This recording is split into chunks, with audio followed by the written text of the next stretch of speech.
Hey everyone, my name is Michaela, but you can call me Mick, and welcome back to my channel. Every time I say that, I feel like I want to say, and you're watching Disney Channel.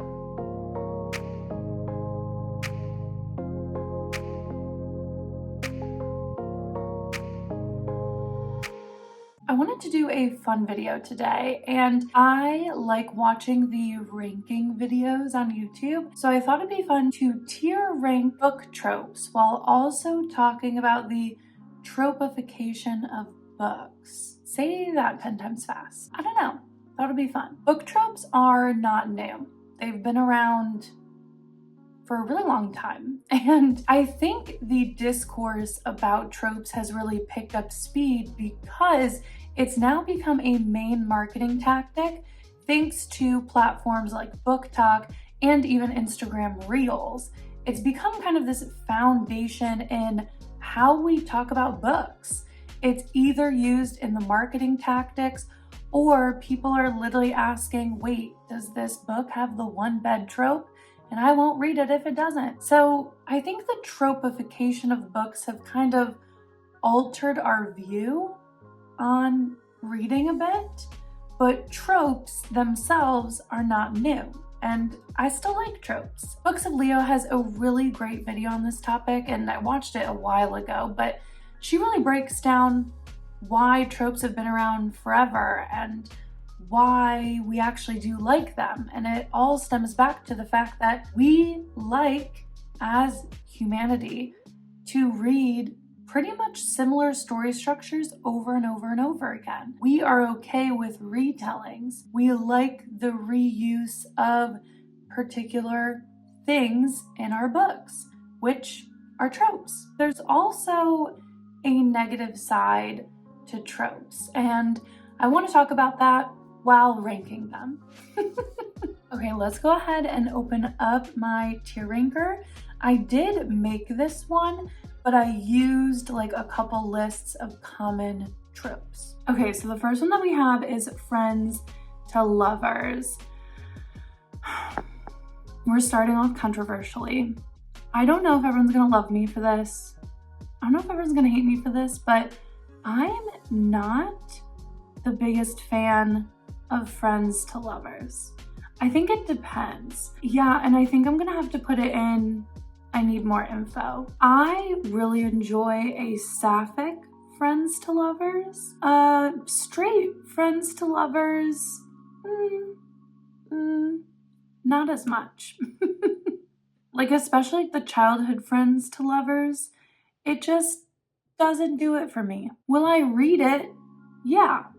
And I think that kind of brings me to one of my first issues with the tropification of books. Now that we use book tropes as a way to market books, and we honestly use book tropes as a way to talk about books, it allows people to shut the door on a book right away. If the book has a trope that you don't like, a lot of people are like, no, I'm not even gonna read it because I don't like that trope.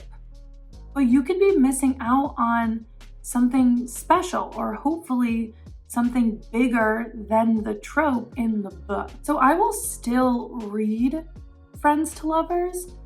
It's not my favorite romance, but I'm hoping there's obviously more to the story than just that trope. Okay, next trope, I think is an obvious one, is enemies to lovers. And I will worship at the feet of enemies to lovers. And I think that's just a given for a lot of people. Here's another qualm though that I do have with just tropes in the book community in general. With enemies to lovers, a lot of times people say it's enemies to lovers and like it's not actual enemies. I think that is another issue too, is we have used tropes as a way to describe books so much that anything similar, anything at all, people are trying to squeeze their book into these boxes. And even though a relationship might not check off a typical enemies to lovers romance, if they have a disagreement or one doesn't like the other, then they're like, oh, I have that trope, read my book. Okay, so then we have academic rivals to lovers. This is similar to enemies to lovers, just obviously really popular in like the dark academia world and, you know, anything to do with like university plots, anything like that. I think I'm gonna say, okay, I like it, because it's not something I seek out. I don't read a lot of academic rival books, but when it happens, it's usually done pretty well because it's a similar enemies to lovers arc. And I'm like, okay, I like it, you know? And then we have forbidden love. I think forbidden love, I usually like when I think of forbidden love, the stereotypical answer is like Romeo and Juliet. There's a lot of Romeo and Juliet retellings of like two people can't be together and they want to be together. Yeah, okay, I like it. I'm gonna say we're eating good. That is a tried and true trope, I feel. Yeah, we're eating good with that. Then we have forced proximity. So forced proximity is like they don't really like each other. It's usually sometimes like an enemies to lovers thing, or two characters don't like each other and they do like each other at the end, whether that's romantically or platonically, and then they're forced to be like in the same place. And I think it can be done well.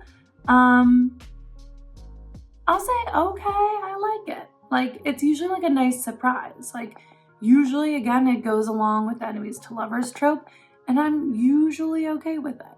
The one bed trope. I'm so sorry, but like, I don't want to put it in straight to jail. No, honestly, straight to jail. It's not that I hate the one bed trope, and it's not that I won't read a book with the one bed trope. I will. I have. I love the movie The Proposal. That has a one bed trope. It's just not something that I always find is realistic. I think that can be another issue with some of these tropes, is that not all of them are realistic and they're done just for the sake of doing them sometimes. I find when I read the one bed trope, specifically in books and not in movies, but in books, it feels forced. It feels like, okay, and now we have to share a bed. I'm forcing you to because readers like this trope, and I just don't care for it. Since we are using it in this way to market books, a lot of people will figure out what's trending in tropes and just try to like cram as many tropes as they can into a book. And I just don't think you need to do that. And the one bed trope always feels a bit forced, unless if it's like they're going on a journey or a road trip like together and it's just the two of them. Like, that makes sense, but there have been so many other scenarios when people just have to share a bed for no reason. No reason. Okay, the next one's fake dating. I worship at the feet of fake dating. I do. I don't care. I love it. I love it. I love it. I love it. This is one of those things that I think gives a positive view on tropes. And to call back to what I said in the beginning is that people do like reading or consuming similar stories over and over again. I love fake dating. I do. I always have. I especially love it in like Hallmark Christmas movies. Yes, please take your fake boyfriend home for Christmas. Then tell him you love him. I love it. I just said I watched The Proposal. That's a fake marriage.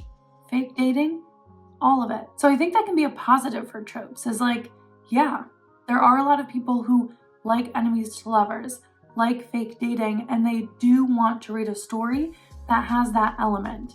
And if you're going to do that in a unique way or have a twist on it, that's amazing, because then I'll read it.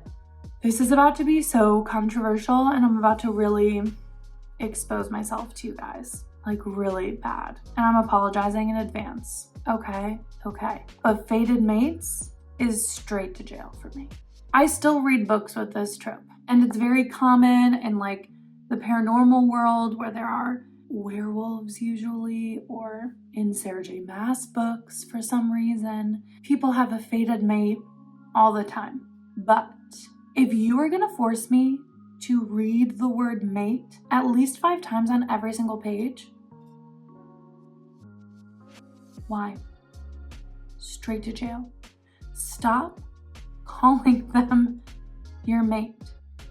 Like, if I had to do a drinking challenge for every single time that Sarah J. Maas says mate in just one of her books, I would die. I would die. And I just can't do it anymore. I can't. Like, please stop saying mate. Like, we get it. We get it. We get it. You're fated mates. Cool. Stop calling them that. Don't say my mate, my mate, my mate. Just like call him by his name. Call him Jim, you know? Okay, so the next one is Grumpy Sunshine. And I'm gonna say we're eating good with this one. We're eating good with this one. Grumpy Sunshine, I feel like, is a pretty typical trope for books. And I usually enjoy this dynamic. I think this can be another issue with book tropes sometimes, is when people, not all the time, just sometimes when I've read a Grumpy Sunshine dynamic, they fall a bit flat, a little bit one-sided, and not as dimensional as a character should be, especially our main characters. And this comes to another point about tropes, is that while tropes have always been around, they became very popular with fan fiction. And a lot of times people were wanting specific dynamics between two characters that also may have not interacted in like the original work.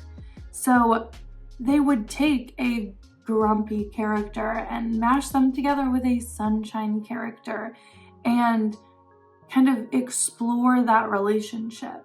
Like, there's a lot of Draco and Luna fan fiction, which can be categorized as like a grumpy sunshine.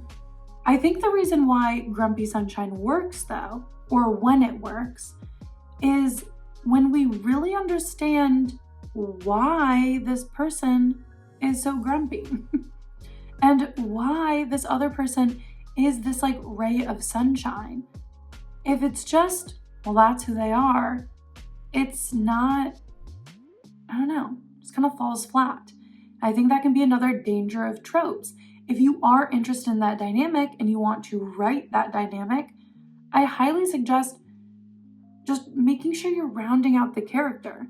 The reason why it can work so well in fan fiction is because these are characters the readers already know and love. And so they already have an emotional attachment to these characters. So when they read them in a new dynamic or this interesting dynamic, they're going to latch on. But just because Grumpy and Sunshine dynamics do well in terms of marketing doesn't mean you can have just flat characters having this dynamic. Next is Who Did This to You? I'm sorry guys, and maybe it's because I do love the enemies to lovers and the fake dating, but the who did this to you moment is everything to me. And I don't care. I eat it up every single time. I worship at the feet of this trope. I love it. Accidental pregnancy. I feel like this is a common take. Straight to jail. I just do not understand. Age gap. I'm gonna need more information. You know, if it's like inappropriate age gap, no. Like teacher student I saw as a trope? No, I just don't like it. It's inappropriate. It feels icky. And that's fine if you like it. It is. But I don't. No. And I guess that's one where I probably won't read if it is what I deem like an inappropriate age gap. I guess that is, actually I'm looking, maybe there are a couple tropes where I'm like, I just find it a little icky, a little too much for me. So No. I think age gap, when it's like a vampire, that's different. Vampire's like 500 years old. Okay, miscommunication. This is controversial. I almost want to put it here, but I feel like people might have my head. So I'm gonna just put it here because I'm just gonna like, okay, I like it. Because I do. I think it's so funny when people talk about the miscommunication trope because they're like, why don't they just talk to each other? Have you met people? People don't talk to each other. Especially like if they're in their early 20s. They don't talk to each other. They have bad communication skills. I like the miscommunication trope when done well. When it's about like stupid things, obviously it's like, okay, could have been settled over an email. You know what I mean? But a lot of them do make sense. It's like, okay, they didn't communicate. That's a conflict. That's a hurdle that relationships have to overcome. I like it. I like it. So, straight up to the top. I love love triangles. I love the who are they gonna pick? Who are they gonna pick? I love it. Give me more. Thank you. I'm gonna honestly put it up into we're eating good. It really is dependent though. But that's just because I like organized crime. And I like when you have an organized crime element with a romance element. I think it's super flirty, super fun. So hi, FBI agent who watches all my stuff. I like crime. I do. Which, since we're talking about it, let's just put heists right up to the top. Right up to the top. Right up to the top. See, this is one of those ones that showcase how tropes can be good. Even though I don't even know if like heist can be considered a trope, but it was on my list, so whatever. But even heist as a genre, there are so many heist storylines. And honestly, I don't think enough heist storylines. I'll never get enough, even though like the story structure is pretty much the same.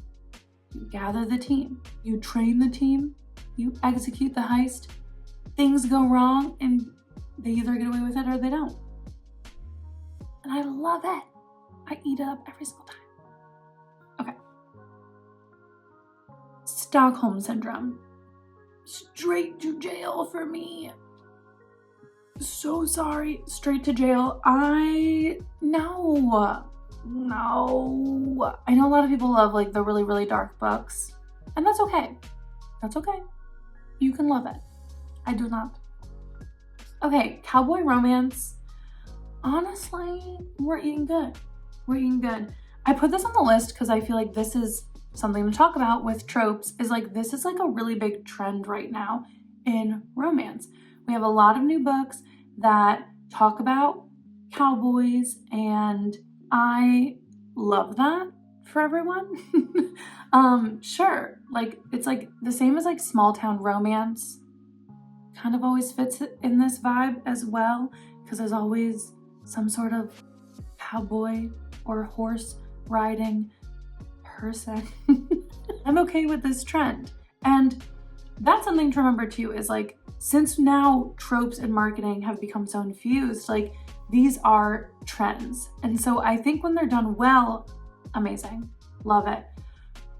But you can tell when someone's writing to trend and not writing the trend because they love the trend. Do you know what I mean? Like, you can tell when someone wrote this because they wanted to sell it versus they wrote this because they too love books like this and wanted to write their own. And that becomes dangerous territory with tropes and writing in general. Always write what you love. Don't write to market because the market is always changing and publishing takes a very freaking long time.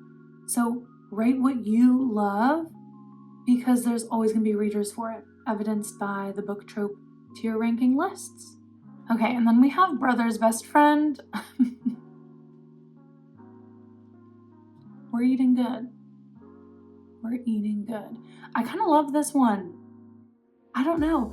You know, when I first was writing these out, I was like, I don't think I like brother's best friend. And then I thought back on all the media I've consumed, where the brother's best friend is the love interest. And I was like, it's a lot. So I like it. That's all there is to say. Okay, let's do these last 3 like romancy ones. Slow burn, love. And opposite of slow burn, insta love, straight to jail for me. I think I'm gonna put it in I need more info, because I don't usually love this one. Why do they need a second chance? Were they horrible? Did they do bad things? Then no, don't. Was it like wrong timing? Okay, maybe. So it's not my favorite. Okay, and now we'll move on to more like general generic tropes. I don't even think that some of these are tropes. Again, they were just listed, so I put them on here. Secret identity. Honestly, I like it. Okay, I like it. Like, I think they add a bit to the plot, and I like it. I'm just gonna leave it at that. Morally gray characters. I think most people love morally gray characters. Ally turned antagonist, love, and antagonist turned ally, love. I didn't realize these were tropes. These feel more like plot points to me. I have both of those things in my books, and that's just because I like to read books like that. So here's an example as well, where like people are categorizing these 2 things as tropes. I saw them on multiple lists, and I had no idea, but I'm already writing them. And it's because I'm writing things that I like in books into my books, which I guess becomes a trope. Then we have amnesia. I don't want to say straight to jail. No, I mean, I'll need more information. I think the reason why it's so iffy is because most of the time amnesia is not done or can be done not well. It can come off as like cheesy or unrealistic, you know? So I think it's just iffy. Like, I'd need more info. And if it's realistic, sure. If it's not, not a fan. Chosen one, I'm gonna say we're eating good. You know, it is overdone. We have a lot of books that are chosen one tropes, but they're so good. They're really good. And I'm gonna take prophecy that we have here. Same thing. Like, I like it. I don't mind it. I think when it's done well and it makes sense and it's with the plot, heck yeah. Revenge.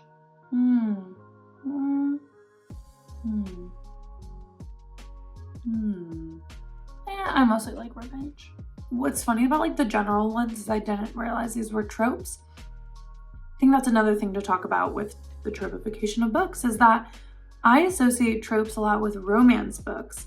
Tropes are everywhere and have been everywhere all the time, and they do show up in just like reoccurring motifs in stories. And yeah, I love a good revenge story. Dead parents, I mean, shout out to Disney for just really driving this trope home, but I'm probably gonna just put this in I need more information, because dead parents can either be used in a functional way. So for example, in my story, House of Stone, that I'm writing, she has a dead parent, and it is a functional part of the plot and her core identity. I feel like especially in YA books, dead parents can be used as kind of a cop-out because they don't really know what to do. They don't have time, or they don't want to explore the familial relationship. And so I'm gonna need more information. So coming of age is interesting because I also just don't feel like this is a trope necessarily. I mean, I guess I'm just gonna put it here because I do mostly like coming of age stories. I think they are usually aimed at YA because they are coming of age, But I've really loved reading some literary fiction that feel like coming of age novels for older women specifically. And I think that's just really beautiful. And I just like exploring that side of life. Royals, okay, I like it. You know, it's not something that I seek out. I think I would seek out more of like court politics when it comes to royals, but not necessarily like prince, princess, queen, king stories. So I really like, and that just goes back to like this trope conversation of, I want depth past your tropes. If I read a list of the tropes that are in your book for marketing, I might say, okay, cool. But what is your book about? You know? Like, okay, it has royal main character. That doesn't tell me much about the book, but just seeing royals isn't going to like instantly make me buy your book, you know? Magic Academies, love it. Love it. What can I say? I'm a millennial. We grew up with Harry Potter. Okay. Sports teams. I mean, I guess I need more information. I think this goes along with what I was talking about with cowboy romance too. A really big trend right now is sports romances. And not that sports romances weren't ever trending. It's that hockey sports romances are trending right now. And that is a whole other conversation, my friends. But I like sports teams in movies more, I think, than books. Because when I think of like a sports team book or a sports team story, I really want the team aspect of the story, the working towards a goal, the team dynamics. I like movies like Remember the Titans, shows like Friday Night Lights, and then even the recent documentary for the Dallas Cowboy cheerleaders, which also could be a whole other topic. But those are the types of dynamics that I like for sports teams. So that's why I need more information and why tropes don't always do books justice, right? Because when you say sports fiction, sports romance, what do you mean? Are we going to get the team and the team dynamics? Or is it just someone falling in love with a sports player? Is that the name of them? An athlete. An athlete. A sports ball player. You know, is it just someone falling in love with an athlete? Or are we getting all the nuances and the depth and the intricate relationships and the worldview that goes along with being an athlete? Multiple POVs. I'll say, okay, I like it, you know?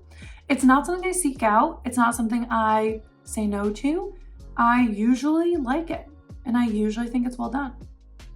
Retellings? Okay, I like it. Again, not something normally I seek out. I usually think it's well done when it happens. Next, we have the found family trope, and I think like most people, I really, really love the found family trope. I don't even know if I need to go too much into why. I feel like it's kind of a given, but it's just so cute and lovely, and I really love it again for the group dynamics. Like I want the group dynamics of that new found family to really shine through.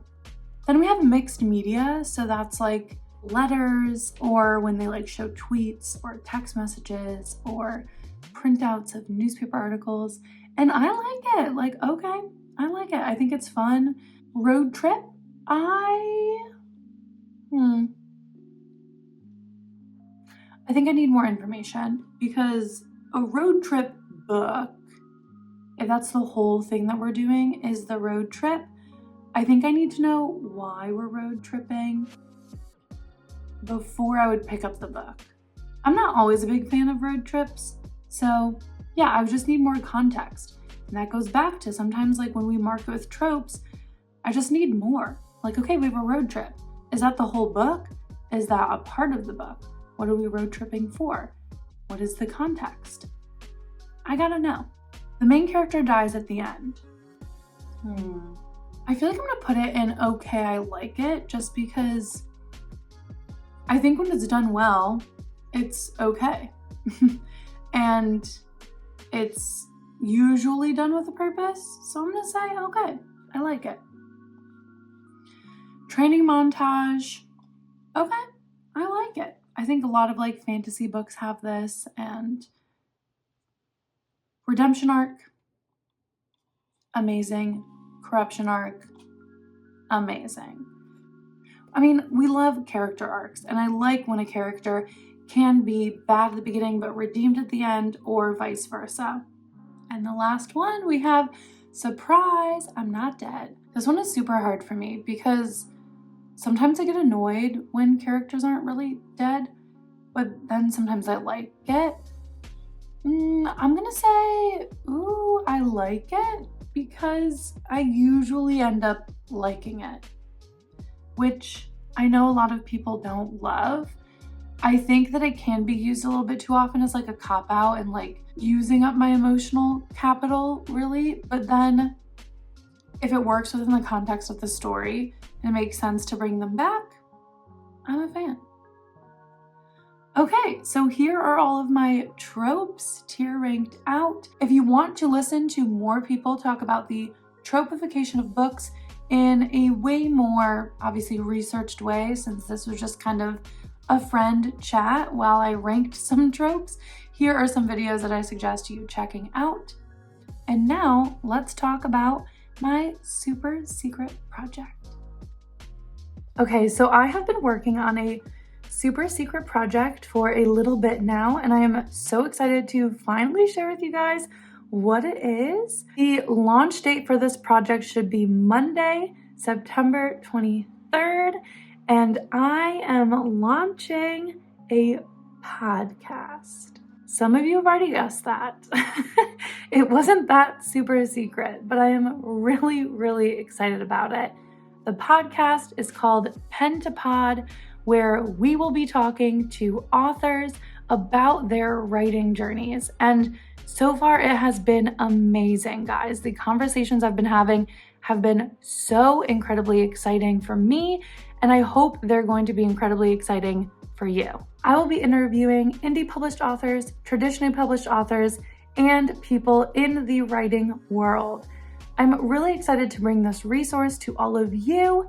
My main motivation to do this was just because, one, I love listening to author interviews. Two, I feel like there are so many people that I'm genuinely interested in talking to that I just really wanted to talk to about their books. And then three, I am taking my role as content creator in the writing space very seriously, and I don't take it lightly. And the fact that 4,000 of you are already subscribed has just really filled my heart with joy. But I'm also not an expert per se. I consider myself an expert in studying story because that's what I studied in college, but I'm not necessarily an expert in writing a book or publishing a book. I haven't published a book yet. I've written books, haven't published. And so why not just bring these resources to all of you? I'm really excited for this next kind of chapter of the channel. So the podcast will be going up on, Apple Podcasts, Spotify, but it will be in video format as well on this channel. Right at the beginning, I'm going to probably be doing a bi-weekly episode for the interview so that I can kind of space them out, give myself some time to fully edit them and just really give you the best content that I can. If you made it all the way through this video, thank you so much for watching. Every time you guys watch and engage and comment, it just makes me very happy. If you have watched all the way through, leave a green heart down below. Give me a comment. What are your favorite book tropes? What are your thoughts on the tropifications of books? And are you excited for this new project? Okay, thanks as always for watching, and keep writing. See you guys next time. Bye, writers.